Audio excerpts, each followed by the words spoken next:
ngendaba yokuthi esiphithiphithi ulapho ngoba it's a blessing.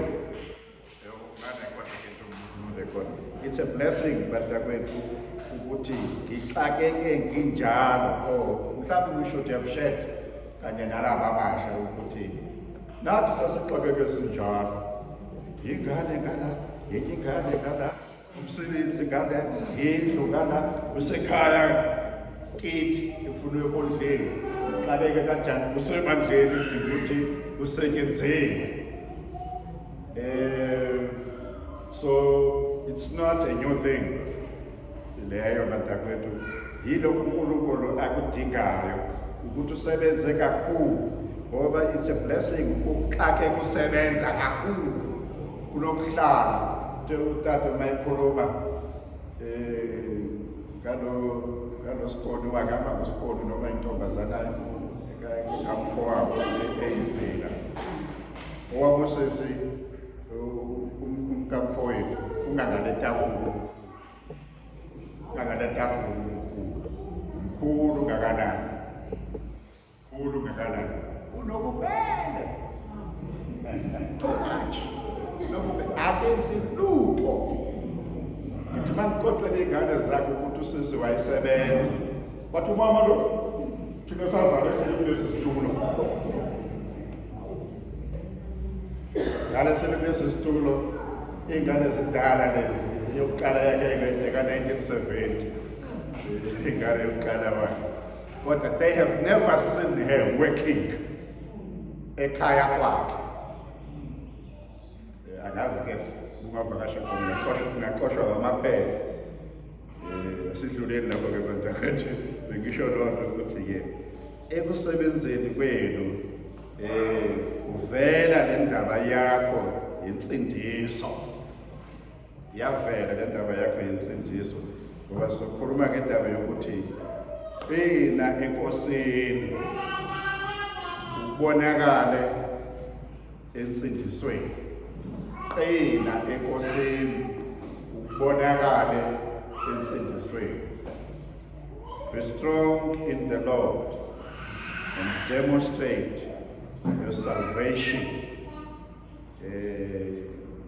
Qina enkosini ubonakale ensindisweni yakho. Ufuna ukuthi sixoxe ngalokho ke bathandekayo. Bangaba ngiphume eceleni ngoyazi ukuthi ngazifuzela ubaba uma xoxe nawe ayini so ke ngenza njalo nami ngicela sifundeni ke bantakwethu ezinye sohlangana nazo ngendlela kodwa ngicela sifundeni kwabase-Efesu chapter 4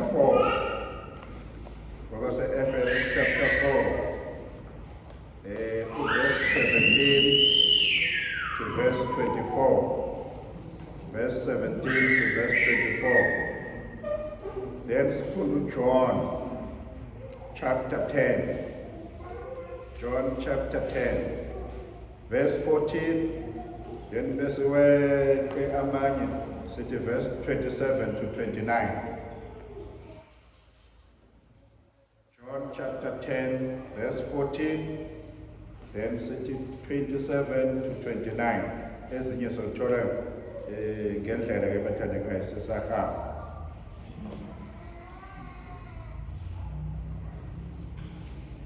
Omnye ngasifundele ke bakithi baya basifundele.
omnye akafundele ke uJohn chapter 10, 14, 27 to 29.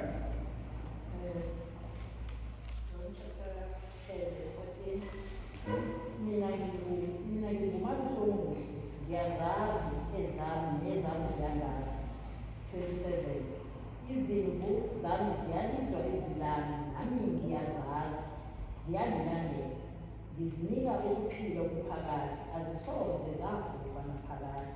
Akakho ongazihlwitha esandleni sami. Ubaba onginikeleyo mkhulu kunabo bonke. Akakho ongazihlwitha esandleni sikababa. Amen. Sithandazele baba. Baba uthembele izwi lakho lezimpilo namanye. Siyakhuleka ngabantwana wakho angikweni sazihlaziya, bulalisa izindlebe zethu, izinhliziyo. Babathulisa baba izimpunguvungu ezingaphethwa umuntu. Ngenhloso uphazamisa icebo lakho. Sibifokasi Nkosi ukufokasa, sibizwe kahle Nkosi izwi lakho ukuze Nkosi senze lakho lokho ofuna ukuba sikwenze. Siyabonga baba uthembele. Sithi udumo lufanele wena igama likaJesu. Amen. Amen.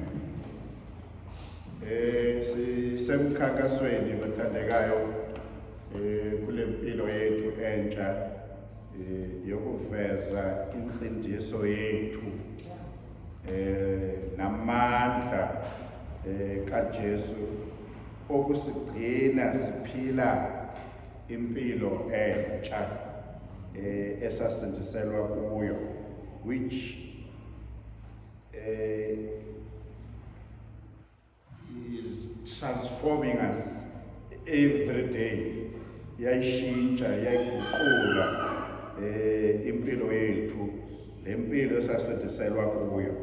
So thina sisemkhankasweni ke ukuyiveza, siveze namandla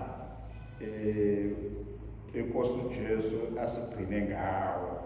So ingakho ngithi ke kufanele ke siqine eNkosini ukuze ibonakale insindiso yethu. Siqine eNkosini sibe sesiyayiveza insindiso yethu. Insindiso which daily daily transforms impilo yethu. Daily ayilindi khona onye umama uthe izolo khona bekuyona uthe khona abantu abasmayila genuinely, khona abantu abasmayila genuinely, khona abanye kodwa abasmayila every 5 years. They smile every 5 years. Kodwa abanye basmayila kube mnandi nenhliziyo every 5 years. Kalale kuzothi uthi laba abanye ke abasmayila every 5 years yilaba abafuna ukuthi uyobashayela u-X. Once wabavotela, no smile. No smile. Yayicabanga le ndaba ngathi into yenzekayo nakuthina leyo bazalwane. Ngasindiswa ngabona ukuthi ngisindisiwe. The joy kade nginayo nokusebenza kade nginako kuyaphela.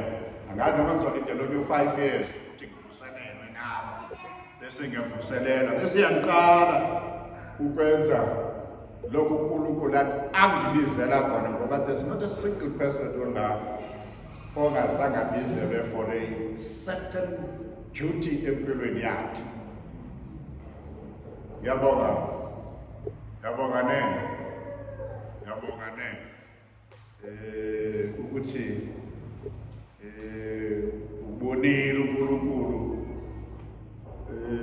ukuthi ukusindisile nami umsebenzi ekudinga ukuthi ngikwenzile. Akahlupeki tata. Umandla ngithi akakho kude lapha ngasekhaya kini kubo. Angithi umandla mbanyana. Akakho kude lapha ngakini ekhaya. Amen. Sesothatha yena umandla ke ayoba ngumfundisi khona lapha. Ubhikisha uzofundisa khona. Ngoba thathuke uMandla, uManene, uBhikisha baye khona, sotshala imali nakhona, thina sibe behind bona nje.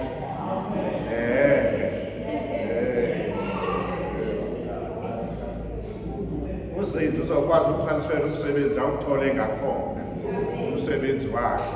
Nayo bandla bayayidinga i-technologies lapha into yakhona yoyenza ngakhona. Uthisha-ke basalabe bemfuna njalo lapha eMaxhoxeni, eMaxesibeni bayamdinga lapho uzoya khona-ke, asinankinga-ke. Yilapho-ke bazoveza khona insindiso yabo, ngoba abathandekayo asiyivezi insindiso yethu ngokuhlala bese ngishilo-ke njengosisi wami, ngokuhlala njengosisi wami, baze bathuka abantwana ukuthi kanti wakhe wasebenza yini. Ngokucabanga abantwana abazalwa ngo-1970 they have never seen uma wabo esebenza, ngoba uhleli kulesi situlo one way. Manje uNkulunkulu akasibizelanga ukuhlala esitulweni, akani ngazikhona iy'tulo ezihlalayo, akasibizelanga ukuhlala esitulweni, kodwa usinikele impilo entsha. Ngifuna siyibheke abathandekayo le mpilo entsha laphaya esifunde khona, laphaya esifunde khona kwabase-Efesu chapter 4 uverse 23, uverse 23.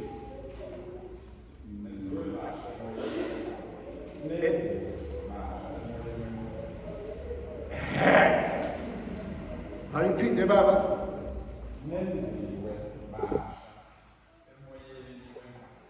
Nenziwe basha emoyeni wengqondo yenu. Bona phethe lesingisi. Bona phethe lesingisi akwentiza. Ithini lapha sisi? In the spirit of your mind. And to be renewed in the spirit of your mind. To be renewed in the spirit of your mind. Lenziwe basha engqondweni yenu.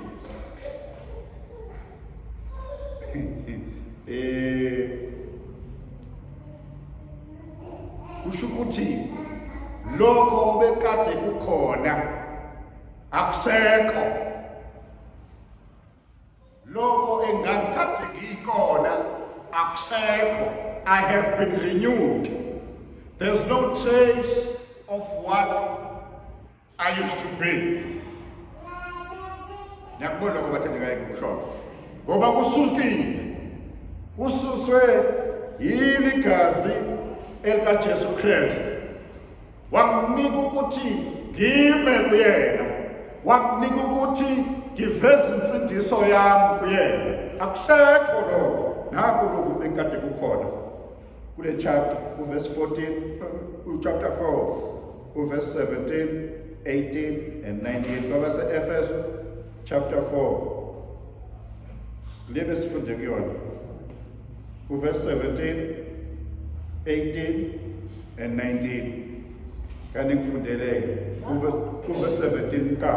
Lapho ngisho ngifakazi enkosini, ngithi ningabe nisahamba njengalokhu uhamba abezizwe ebuzeni bengqondo yabo. Behlwele emqondweni. Ebuzeni manje. Ebuzeni bengqondo. Ningabe sahamba, kanti benzi ngisusiwe la. Ngisusiwe la. Ngingabe sahamba ebuzeni bengqondo yami. In the futility of my mind. Ngingabe sahamba ekungazini ngoba senginokwazi manje. Sengishintshiwe. I am no longer the person that I was before. UJohana umpostoli. Singabatwana bakaNkulunkulu futhi siyibo. As if uthi ungangiphikisi nginguye, noma ungangiphikisa nginguye, noma ungenzani nginguye. Noma ungalifaka esiqhingini sasePatmos nginguye, noma ungangihlukumeza nginguye. It will not change ngoba I have been transformed from the futility of my mind ebuzeni bengqondo yami. I now can understand ubuhle bukaNkulunkulu empilweni yami. Khuluma nangendaba yokuthi behlelwe emqondweni. Ngangihlelwe emqondweni. My mind was darkened. Ingqondo yami ukucabanga kwami kwakumnyama. Kodwa wafika uJesu waguqula isimo sokuphila kwami, wangenza ukuthi ngibe nokukhanya engqondweni. So that was the life esaseyiphila.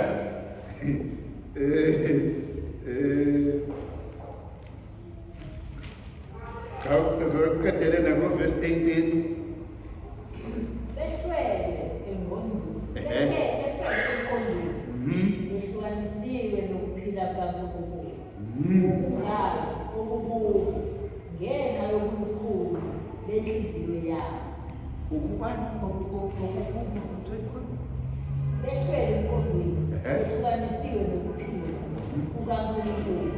Ukungazi okubuhlungu ngenxa yobukhulu benhliziyo yabo.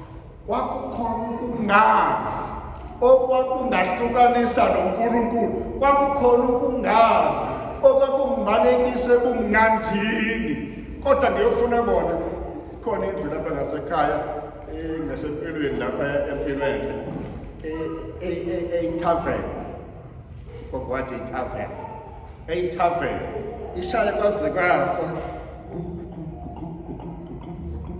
iqale ngabo 7 izolo ebusuku kuze kwasa bathi mase kwapha ugesi ngo5 yangona impela. Manje basukela impilo emnandi, kodwa impilo emnandi iyababulala. The whole night bekade phuza imali seyiphelile kodwa maye ekhaya akasenalutho. We were there. Nathi bathandekayo sasilapho nathi. Umqondo yethu ingakuboni ukuphila. Kwakungekho ukuphila kithina. Kwakungekho ukuphila kukaNkulunkulu kithina. Sasinokuphila lokhu okufuna odokotela. Phefumula sibuye. Athi udokotela hayi uphelile hamba. Kodwa kukaNkulunkulu kwakungekho kithina ngoba ngangingasindisiwe. Ngoba ngangingalazi uthando lukaNkulunkulu engilenzelwa ngingalifanele ukuthi ngilenzelwe. Ngangingalazi lolo thando. Wafika uNkulunkulu wayishintsha impilo yami. Wayifika uNkulunkulu wayishintsha impilo yami. Yabe seyiba impilo eshintshile. Sengiphumile kule mpilo endala. Sengiphumile kule mpilo endala. Ingakho lo verse 17 ekhuluma verse 24 sorry. Lo verse 24 and 23 ekhuluma ngendaba yokuthi sengenziwe musha emqondweni. Sengenziwe musha ekuqondeni kwengqondo. Ngenziwe musha ekuqondeni kwengqondo. Ingqondo yami ibe nokunye ukwazi. Ingabe saba nalokhu yakudala ukwazi. Lokho okudala ukwazi has been transformed. Shintshile. Ingqondo yami ayisasebenzi ngalandlela. Ngicela sifunde no verse 20 and 21 bathandekayo. Bengamfakanga lapho. Ngicela sifunde no verse 20 and 21. Kepha mina anifundanga uKristu kanjalo. Uma ke nimzwile nafundiswa kuye njengokuba iqiniso likuJesu. Ukuba liphumule umuntu omdala ongowenkambo yokuqala owonakele ngezinkanuko zenkohliso. Funa just to verse 20 and 21. Khuluma ngendaba yokuthi uthi-ke samthola uJesu. Sathi sesumtholile uJesu safunda kuye iqiniso lokuphila. Samthola uJesu sathi sesimtholile uJesu, safunda kuye iqiniso lokuphila, safunda kuyena insindiso yokuthi siphile kulomhlaba, siphile kulomhlaba ophikisanayo neqiniso likaNkulunkulu, kodwa siphile kulomhlaba as conquerors, abanqobi. Ngoba asinqobi nje, sinqoba ngempilo yethu entsha uNkulunkulu ayishintshayo every day. It means faneleke ngisebenzile, ngiyabonga welwazi, kungabi khodwa ke ezokuthi eniphazamise kulokhu kusebenza kwenu ngenxa yokuthi kukhona umsebenzi eninawo eniwenzayo, kukhona ukufunda eninawo enikwenzayo. Aniqali ngani ukufunda kule local church? Aniqali ngani ukufunda kule local church? Baba mama wenze ama-honors akhe e-University UKZN, esebenza kule local church, zizinani izingane, esenza yonke into. Wama akazangapo, wakuqeda lokhu afuna ukuqeda esikolweni, wakuqeda lokhu afuna ukuqeda ekhaya kwakhe, wakuqeda lokhu afuna ukuqeda khona la emsebenzini wenkosi, waveza ukuthi ukhona sonke sasikhona sithulelekeni bakhe. So ngizama ukuthi-ke bantakwethu, inkosi isibizela ukuthi siveze lokhu esikuphethe, siveze lokhu esikuphethe, ngoba sonke siphethe. Lathi lakufika leli vangeli, lasishintshela ukuthi siveze insindiso yethu engumsebenzi wegazi kaKristu Jesu. Afika ivangeli lasishintsha ukuthi siveze insindiso yethu engumsebenzi wegazi kaKristu Jesu. Uma ngaba insindiso yethu ingumsebenzi, mina ngiyasebenza, ingumsebenzi insindiso. Akuhambe yona yodwa, mina ngizohamba insindiso, cela usebenze insindiso, mina ngikho. How do you detach insindiso yakho from you? You can't detach insindiso yakho from wena. Ingwena, yingakho iBhayibheli, I have been renewed in my mind. Engqondweni yami, if my mind is renewed, then nempilo yami yonke ishintshile. Lalela mkhisi, ufike ekhaya ukhathele, nentshelo ingasakwazi ukuthi iqonde seyibheke phansi. Ufike ekhaya ukhathele, kodwa fanele ukuthi wenze umsebenzi wenkosi. In spite yokuthi uvuke ekuseni ngo-4 waqonda emsebenzini, wabuya ekhaya ngo-9 ebusuku, kodwa ufika khona wenze kanjani? Zoqhubeka ngenza umsebenzi wenkosi, ngoba akuhlukile lo uNkulunkulu akunike kona. Ukunika umsebenzi uNkulunkulu, wakunika ikhaya uNkulunkulu, wakunika insindiso uNkulunkulu ukuthi uveze umsebenzi wensindiso. Thina-ke manje sithi ngeke ngisebenze kangaka, sengikhathele kangaka, bazo-understanda nabo abazalwane, ngikhathele. Nayo uJesu uyo-understanda ukuthi ngikhathele kakhulu. Dala ngisebenza kule viki, ngikhathele kakhulu. Nakule viki phelele ngisebenza, ngikhathele kakhulu. Nakule nyanga ephelele ngisebenza, ngikhathele kakhulu. Ngizosebenza. Lalela, kuze kusho leculo, nali iculo leli bese iculo lithi Nkosi yami, thatha nalo uthando lwami ulingcwelise myeni wami. Thatha nalo uthando lwami ulungcwele. It means akuselona lola thando benkade nginalo mina engazalwa ngalo uPlackfoot noNosiza. Akulona lola thando engakhula ngalo mina Mbulelo, kodwa sekuluthando olungcwelisiwe, uthando olutransformed, uthando olwenziwe ngcwele, ukuze ngikwazi ukusebenza lo msebenzi walensindiso enginayo. Ngoba insindiso yafika yangishintsha. Uverse 4 ke. Hayi. Asingamfunda uverse 4 ngoba uzosixabanisa bazalwane.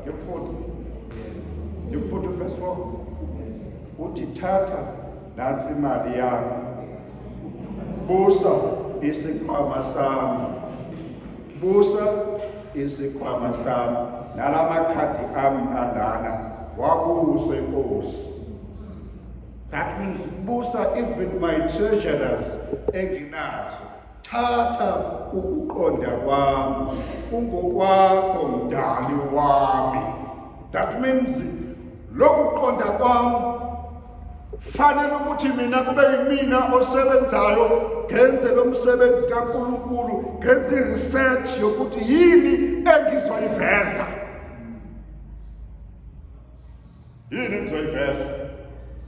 Yini uNkulunkulu ngenzele lokho? Yini mina ngizokwenza ke as a response kuloko uNkulunkulu akwenzile empilweni yami? Ngoba ngisindisiwe, angisenjengoba bengikade nginjalo, walking in the futility of my mind and the darkness that was overwhelming ingqondo yami. Unyama babuchithezela ingqondo yami. Ushilo futhi ingane yakho mamkomo. Not prophetess. Isho konke lokho ukuthi ngingazi ukuthi ngingaze ngime ngoba kwakuhlwile kuye. Ngingazi ukuthi ngingaze ngisherishe okuyi-personal things zami, ngisherishe labanye abantu. Kodwa ngoba yize zami akuzona zami, yize zabazalwane ukuthi hayi ngiyaxolisa abazalwane, yazi zange ngikuxoxele. Uthe udokotela makhambe khasele ngonyawo lami. Yabona unyawo lami. Khasele ngonyawo lami. Ushilo udokotela. Mama.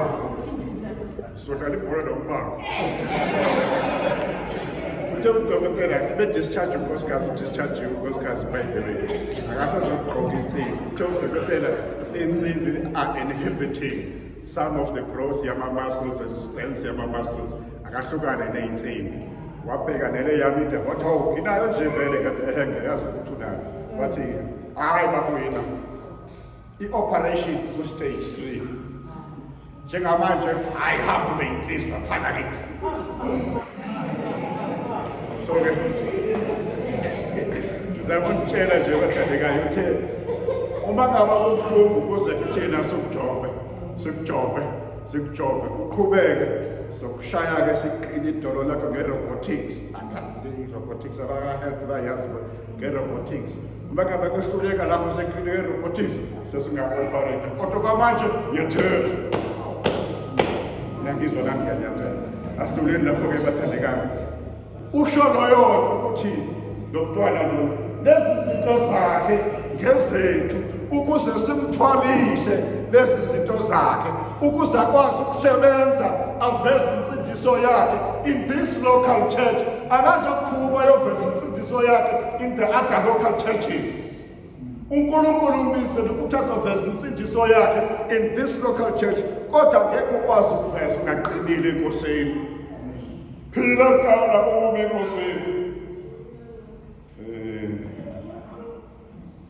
Masomile enkosini, then ke uyakwazi ukuveza insindiso yakho ngendlela uNkulunkulu afuna ukuthi ivezwe ngayo, ngoba sakhishwa kwempilo endala bazalwane. Asekho kwempilo endala esebumnyameni. Sekuyimpilo lapho kunentokozo ngaphakathi kithina. Kunendaba yokuthi ngingenzani enye engaphezulu kwale engiyenzile ukuze ngivezele ubuhle ukubonga kuNkulunkulu. Ngiveze ukubonga uNkulunkulu ngalowo buhle abenzileyo kimina. Yini inkosi engayenza? Ngoba ngibile kuyena. Yikho lokho bangukuthi ngiveze lobu buhle ngoba ngimile kuyena. Ukuma kuyena kuyangikhulisa ekumazini, ngisondela ebungcweleni bakhe uNkulunkulu. uNkulunkulu uyangikhulisa ekwenzeni izinto ekudinga ukuthi ngizenze in this local church. ngikuveze lokho. Hayi kungathiwa hawu bengingazi ukuthi kanti ukwazi ukucula kangaka, bengicabanga ukuthi ubaba uyini okwazi ukucula, yena bengingamuzwa ukuthi uyakwazi ukucula. Hlale ngizwe ubaba uyini ezibhindela, kodwa zange khe ngimuzwe yena ecula. Engathi bayezwa le nto engiyishoyo bathandekayo. Hawu kanti uSiyanda uyakwazi ukucula kanjena, unelizwe elimnandi kanjena. Hayi ungafika la akacula ucula kuphela uma enoMaDlamini lapha ekhaya. Happy birthday to wena Madlamini, I love you, I love you. Uma sefika lana sekucula dodololo. Akamdumisi lo nkulunkulu. Kodwa thina abathandekayo sakhishwa lapho, sakhunyulwa umuntu omdala kwabaseKolose chapter 3. KwabaseKolose chapter 3. Sizofunda verse 8 to verse 11. Kodwa ngifuna uqale ngelamabili kuqala. KwabaseKolose chapter 3, verse 8 and 9. Ngifuna uqale ngalawo kuphela. Then soze ku-10 and 11 ingezanzanyana.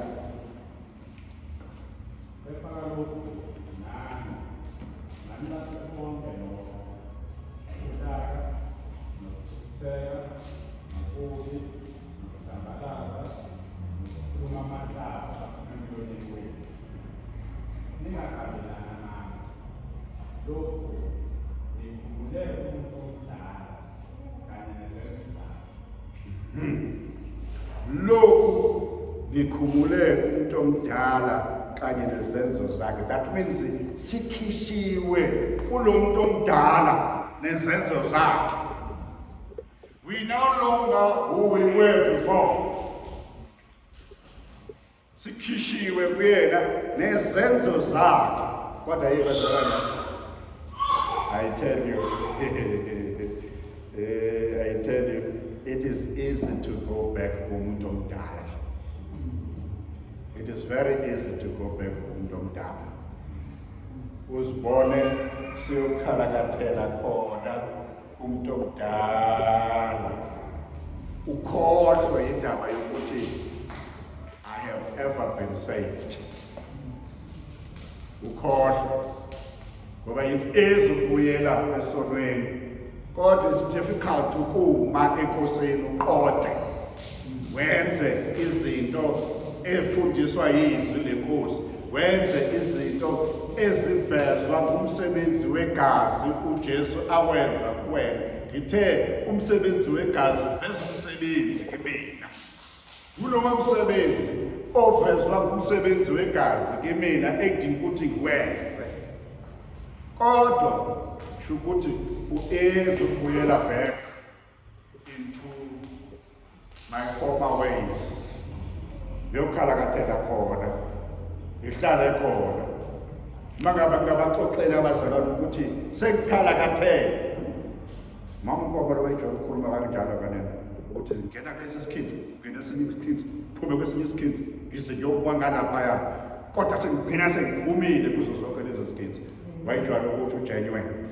Sasimbiza ngogenuine ngaleso sikhathi. Manje bambiza uGogo uMama uNkomo. Manje it's easy lonto bathandekayo ukwenzeka. Lapha ekhaya unkosikazi has taught me for the last 40 years ukugoqa amavesti kahle, nezikipa zigoqwe kahle, sibekwe kahle, nice. Kodwa mase kuthiwa yimina ke manje nake sengibona ukuthi ayi le ndlela iyangilibazisa, ngibuyela kule yami indlela engaka. Ngokuya ngifake iyashesha le yami indlela. 40 years ngifundiswa.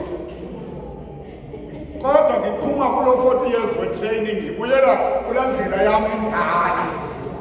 Ingakho ngithi sisi bathandekayo ukuthi sowusindisiwe ubuyele kwindlela yakhe endala, ngoba you don't want to continue nale ndlela engirestrictayo. Yangirestricta le ndlela, ifuna ukuthi ngenze ngale sophisticated ndlela eyenziwe ukuthi ngihambe ngale ndlela ekahle.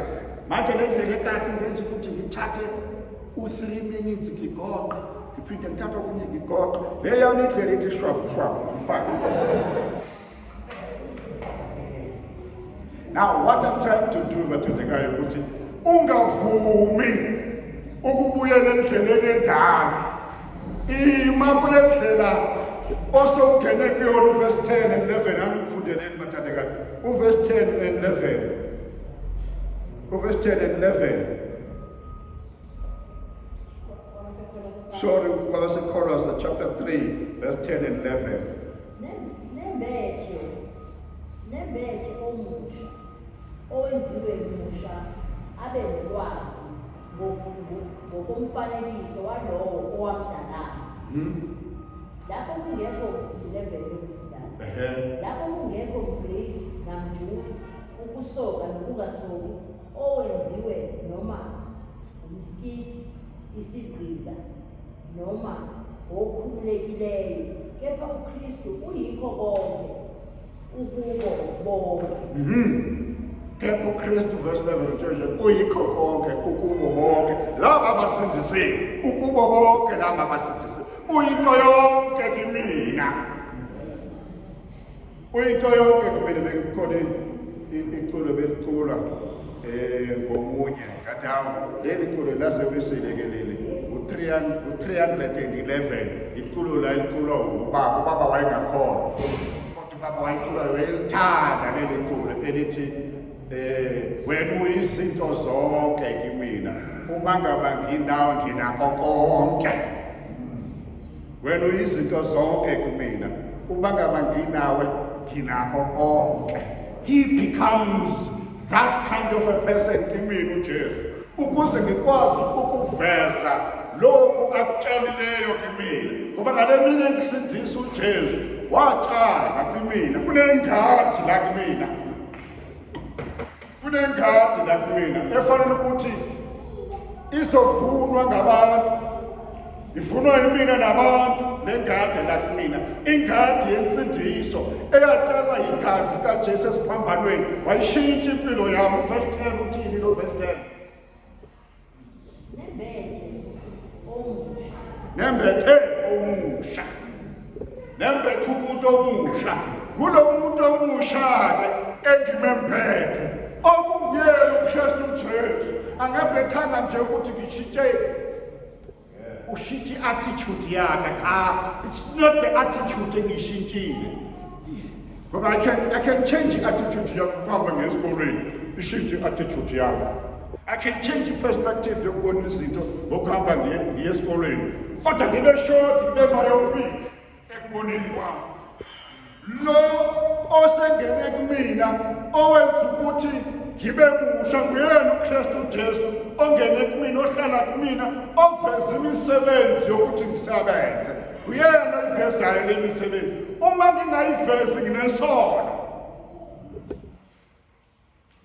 Ngoba ngithi kuyena angikwenzi lokho Jesu. Mangabe ngakuvezi lokhu uNkulunkulu angilike khona. Ngithi angikwenzi lokho Jesu. How can I be umsindisi nenkosi yami? Umsindisi ekufeni waba yinkosi yami kodwa ngithi kuyena cha. Angizokwenza lokho kushona.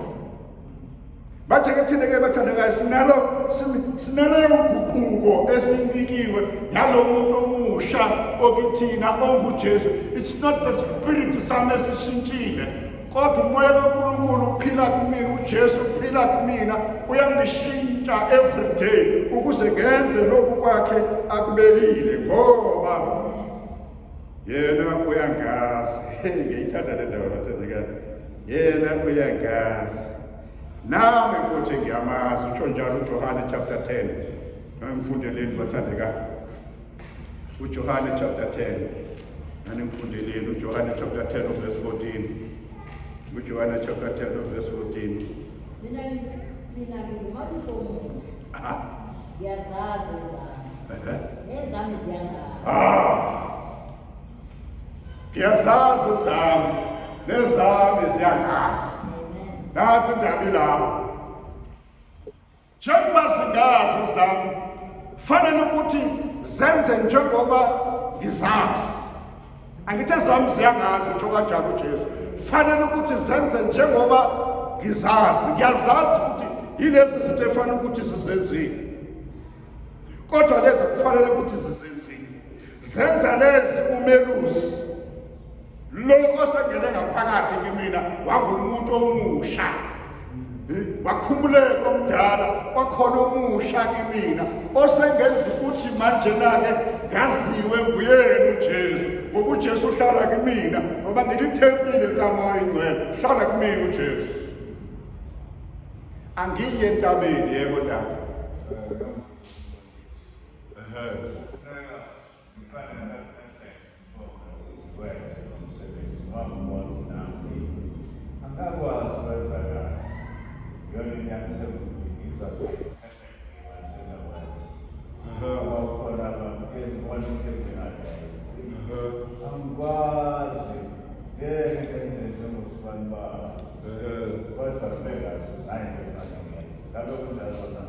Noma mhlawumbe ngiqale eBible College ukuze ngikwazi ukuthi ngisebenze, ngifane nobani igama labo Jwaha, Msukisi Mbango, eBible College qala ngize ngisebenze. Naku uJesu efika eSamaria, ngiyambona uJesu efika eSamaria, nange equleni likaYakobi ufika khona umama womSamariyakazi, ukhuluma naye. Lo mama womSamariyakazi useyasindiswa, lo mama womSamariyakazi useyahamba uyovangela emphakathini wakhe, akazange atshele ukuthi uzovangela kanjani. Immediately ngoba uJesu unginike the perfect thing in my life. Ayidingi ukuthi ngiyofundisa ukuthi ngifakaza kanjani, ngifakaza ngale ndaba yami eyenzeke kimina. That's my preaching. Unene nje missionary akadingi ukuthi abe nama-degrees ayi-2011, kodwa unendaba yokuthi uJesu ungisindisile, ungisindise kanjena uJesu. Ingakho ukuthi fanele uqine kona. Manje ngiyayiphendula le ndaba bakho ukuthi awudingi na 2 minutes, awudingi na training, udinga ukuthi nje uyoxoxa indaba, soyasebenza-ke. Usebenza uJesu wenze kanjani? Ufaka imali yebonus, uJesu. Ngiyasebenza, ufaka imali yebonus uJesu. Hayi mina ngiyakwazi phela lo ngangibheda mina. Ahamba namadoda nangiyindoda nomanyano phela. Hamba namadoda uyayazi uba kumamelani lebovu. Hamba namadoda. Induku. Basethe gqoyini kuthiwa uyoshumayela. Afike ngaphambili ngathi manje ihubona lelive lidumiso ka-90 yabhalwa uMoses unyana kaDavide. Moses unyana kaDavide. Wathi uma seyibhalile uMoses unyana kaDavide, bakhambona ibhuti wathi hayi mani engasinena unyana kaDavide mani, unyana ka-Amram. Wathi ngizonyeka indaba bengizoyisho, ngashumayela ngayiqeda indaba, ngabona abantu sithi sihamba nabo lapha. Kanti yile ndawo engihamba kuyona every morning uma ndiye emsebenzini, bangifake kule ndawo engihamba kuyona every morning ukuthi ngishumayele, ngisanda zisindiselwa futhi. Ngisemadodaneni ngoba nami ngifuna ukuthi ngizofakaza ngalo Jesu, ngafakaza ngendaba yami, ngayibona ukuthi angiyigweme le ndawo ngihambe ngalaphaya. Ngoba manje bazakuhleka kuthi hoyi bazoyazi kanjani indaba yami yenkosi. Angibuyele kuyona indaba yami le bengihamba kuyona indawo, ngihambe kuyona. Ongibuzayo ngizomnika impendulo, ngoba nginayo impendulo ekuphila kwami, nginayo impendulo eyinsindiso. Ngizomtshela ngale yami testimony, angizomtshela ngo-Amram noMoses engamaziyo. Ngiyakwazi ukubukela ukuthi sindiswe kanjani.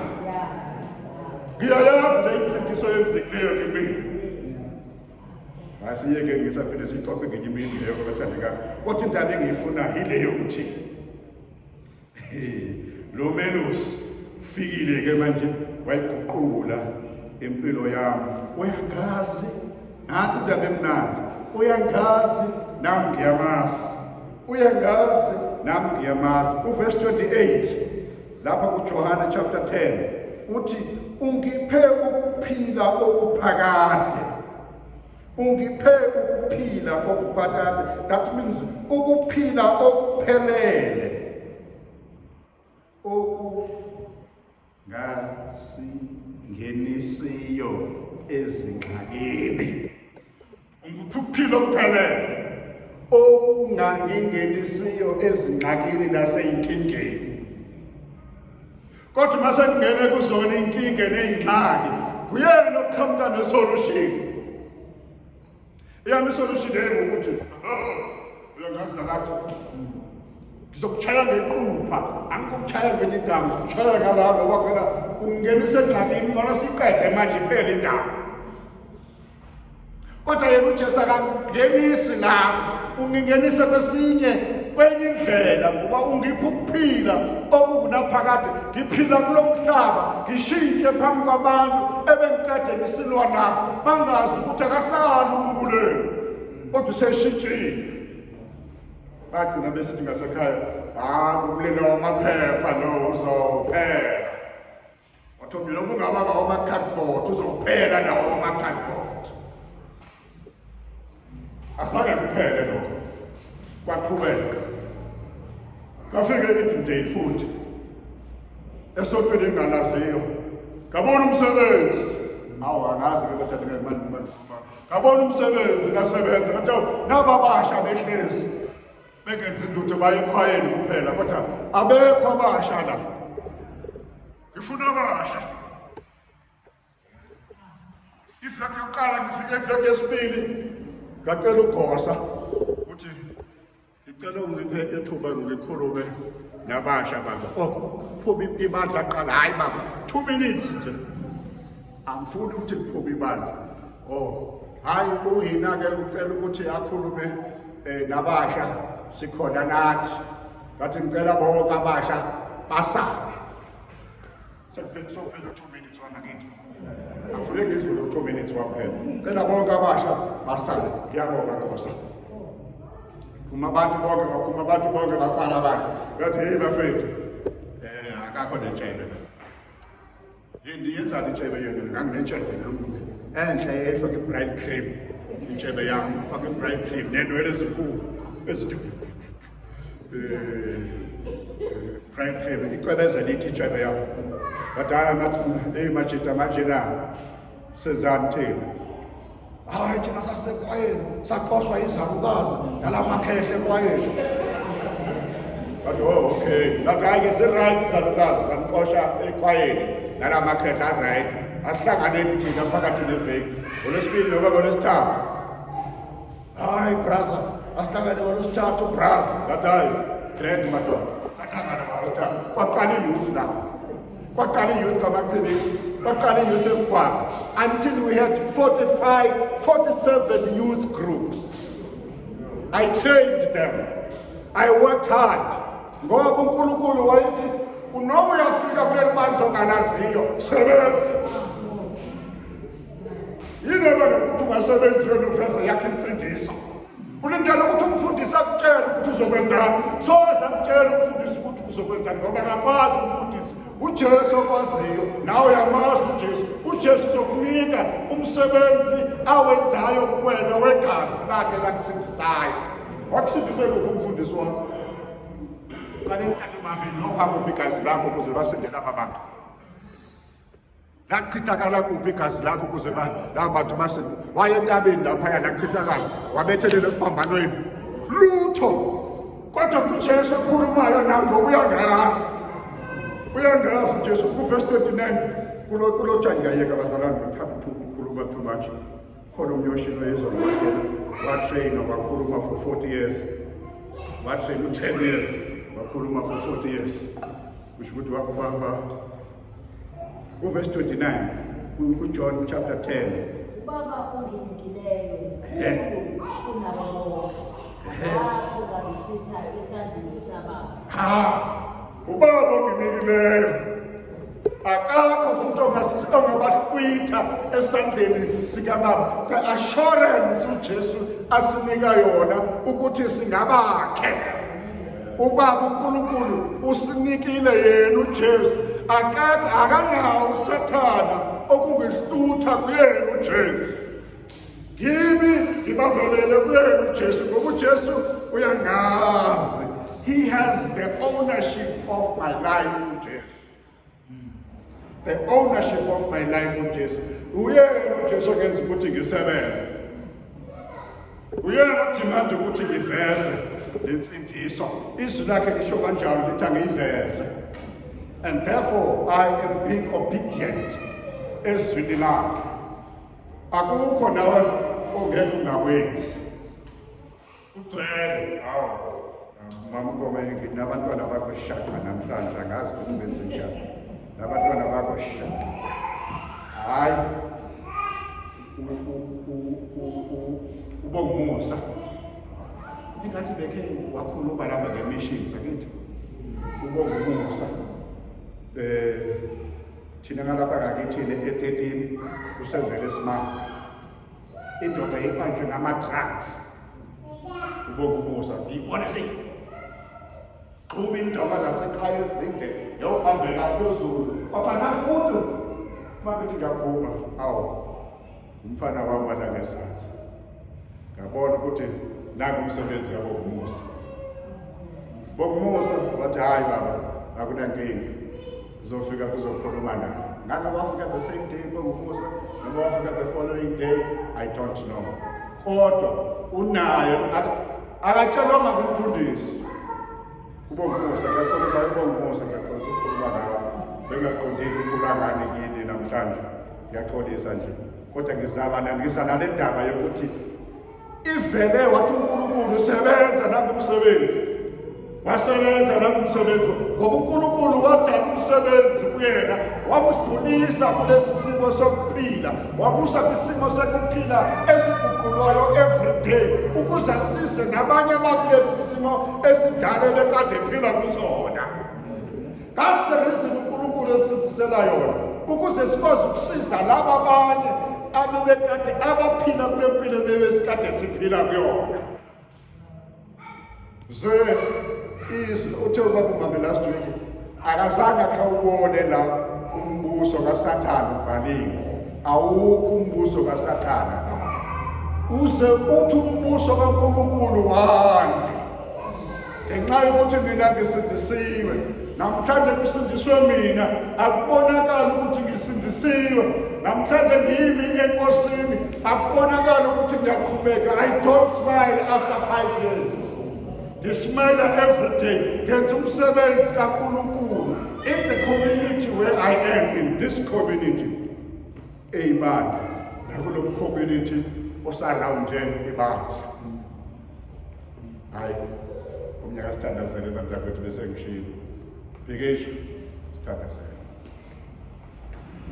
Egameni lesegameni namanje sibona amandla okuthanda ukuthanda namhlanje sibangene ngawo ukuthi namhlanje sibulela ngoba uSpiritu baseSpiritu sinomandla ukuthi wathi konke ukuthi wasiphana lakho namhlanje siphilelayo lesakhaya sikhona ukuthi cela hlale izizwele lisakhe ukuthi namhlanje ukuthi olufundeke kulezinamhlanje konke ukuthi kuba khona ngona ukuthi sinemisebenzi sixolelile sifunda sisebenza ukuthi kodwa lonto ayisivale into ukubana sikhona ukuthi siqhubeke lapho siqhubeke lapho ukuthi ngoba kusesikole kwemisebenzi siphiwe ukuthi ukuthi cela singathandi ukuthi sishiye lapho ukuthi silwe namanje ukuthi senziyami sivangeli ukuthi sikubona abantu sisebenza kusikhulisa usana ukuthi nini usasiphathe. Amen. Asinikele ku-MC ke bandla